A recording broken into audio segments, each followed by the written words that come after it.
So we have a new problem brewing in the world of Yu-Gi-Oh! Make sure you guys smash the crap out of that subscribe button so you guys don't miss out on more awesome more awesome problems. Supreme Darkness has been a major talk about recently, and something that OCG players, and actually we recently found out, just kind of messing around with some of the combos, because Uzahole was giving me infinite videos of content just to see. You might have noticed that Abawaku, or Abaku, has turned into an issue out here. Now, the reason for this is this card is able to revive any light and dark monster, which means, guess what? The problem cards of the format are back. Now, the most famous thing that we have seen in combination with Abawaku has been Cherubini, which you're just like, really, Cherubini? Yeah, Cherubini's been dropping Jougans all day long with this combo. So what ends up happening is you use 2 level 3 monsters to make Cherubini. Cherubini then drops the Jougan, and then you just have to find a way to climb up into Abawaku to set up the Jougan off of a free discard one. Is a lot of people are like, this is going to get Jougan banned, Robbie. I don't necessarily disagree with that point, but Supreme Darkness just literally hit today in the OCG. We're going to have to wait and see how all of this tournament data is going on, but when you have enough people out here that are speculating on this, looking at this going, hey, you know, guys, this card is a problem, I don't disagree at all. I think the generic revive that this card is setting up right now is the annoying problem, yes, but that just means that, you know, you're going to have to deal with Jougan, or, you know, Cherubini's going to get banned. I don't like the fact that Cherubini now has a target on its back, because we just lost Beatrice, all right? And I've already heard people going, wow, you know, I can't wait to see, you know, people's reactions to not only losing 1 Burning Abyss card, you know, you're about to lose 2 Burning Abyss cards. Jougan is not the only interaction that this card can revive. You miss the fact that it can revive any light or dark monster. Alright? It can revive frickin' Archlord Christia. You just have to get a way to get the Archlord Christia down. Alright? That's our problem here. Now, the other thing is, well, you know, like, Robbie, Abawaku requires a Fiend monster. You know, it's not going to be too easy to make. Well, have you heard of the Fiendsmith cards? I hate to tell you this, but the Fiendsmith package is still 100% generic. 2 monsters still get you into Closed Moon, which gets you into Requiem, which starts full combo. Alright, I guess if you're ashing the Requiem after, you know, you've let the Cherubini resolve, you've got other problems to be thinking about out here, but that's the thing right now. I have seen, oh man, Arcana Force can do it, and I know that's irrelevant.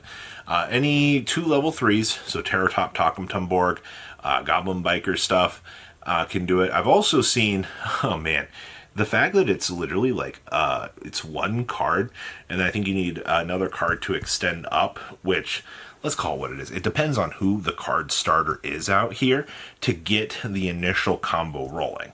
And also, Abawaku, you know, we don't have to do this with Jougan. We don't have to do this with Archlord Christia. The thing that I think makes Abawaku really, really, really interesting is you have to have the discard fodder for it, because it's once per turn. During the main phase, discard a card to either pop a card on the opponent's field or banish it and revive a monster, and then it itself gets you the ability to plop on back. Now, that means you can do this. I think that's the other thing that's really stupid about it. So if I do this whole lock, all right, and I put the Jougan on the field with the Abawaku, all right, and then you go battle phase, attack over the Jougan, for example. All right, we go back into, you know, main phase, and I have a card in my hand, I can just revive the Jougan again. Like, this card having recurability on it as the passive turns accumulate is kind of stupid, all right? But once again, you have to, it's still costing a discard resource for this. It's not free. And I imagine a world where it was. And also, you do have to invest into a Link 4. But if you're playing Fiendsmith cards already, I don't see how this is that hard to make. All right, consistency is always going to be really easy to do this. The fact that you have as much access to this as you do, and the TCG is already over here going, yeah, Link 4 got the waifu. Yeah, what are you going to do? Oh, you want to watch me, lock you? Hey, want to watch me do it again? Like I said, Jowgen and Archer Christia are just the tip of the iceberg. Light and Dark has so many stupid assets going for him. And the other thing is, like, you don't even have to do it on those. If you need to bring back a combo piece or something, what if you linked off something that you need to set up, or, you need to set another floodgate monster going into the opponent's turn. Also, this has been dubbed the Unlimited Lancia Works. So what ends up happening with this is Abao and Lancia can be soft locked forever.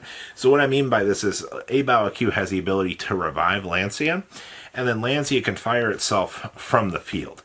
So you can Lancia during your opponent's turn, Abao comes back.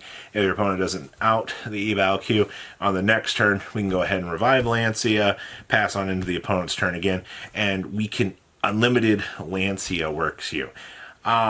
That's sorry, Malice players. It would appear that Konami just does not like you. It would appear that Konami said, hey, Malice is looking like it's a real problem deck, which is really funny, by the way, because we're just looking at this deck right here. Nobody's batting an eye at this. This isn't a problem deck. Konami wouldn't possibly do anything to this, right? It wouldn't make sense for them to. So let's make a Link 4 that allows you to infinitely lock your opponent out of playing the game underneath that. I guess it is kind of funny, though, because everybody complains about Shifter being the problem. So Konami created a way to infinitely stop Shifter from resolving. That's kind of interesting. So Cherubini now has a target on its back, Abao, creating more infinite problems. Jowgen, I think, is also going to be a culprit in all of this, depending on how this strategy takes off. Supreme Darkness, fully legal. I will say that, and I've been on record saying this in a lot of other videos, I don't think Supreme Darkness lived up to any real hype whatsoever. Yes, we do have a Mulcharmy in the set for the Banish in the graveyard, which is really cool. I'm happy with that.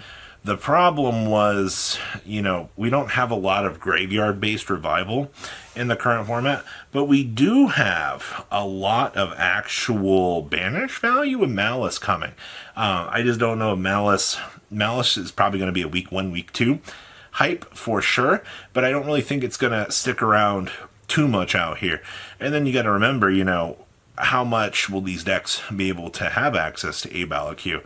It really depends on how the ban list itself is going to interact with this. Because if Konami's going to decimate everything and leave Ryzel as the best deck in the room, then yeah, Abao probably not going to have as much of an impact. But if every deck has access to soft locking a Jowgen that can literally put it back on the field, then that means we have to go back to things like Dark Ruler No More to turn it off so that you can actually play the game. And boy, oh boy, do I know you guys certainly love your droplets and your Dark Ruler No Mores. Actually, droplet in a Shifter format is not something that I think you want to be doing. Alright, if you're playing droplet post, Malice, playing Shifter, you got some pretty big problems that you need to be considering right now. At least 4 things. Outside of that, I am curious to see where this is going to go. So what do you guys think about who's the real to blame here? Is it Abao? They'll never ban a new card. Is it Cherubini for facilitating the dumps for this? Or is it Jowgen for just being the guy that puts the lock on the field? We lost this card in Master Duel. I thought this was a meme to actually be considering watching this card be removed from the actual game, but no. It appears that our time with my dear old friend might be coming to a close. So, leave a comment down below, tell me what you guys think, and remember, soft locks that work infinitely by a discard resource can't be a problem, right? patrons. Thank you.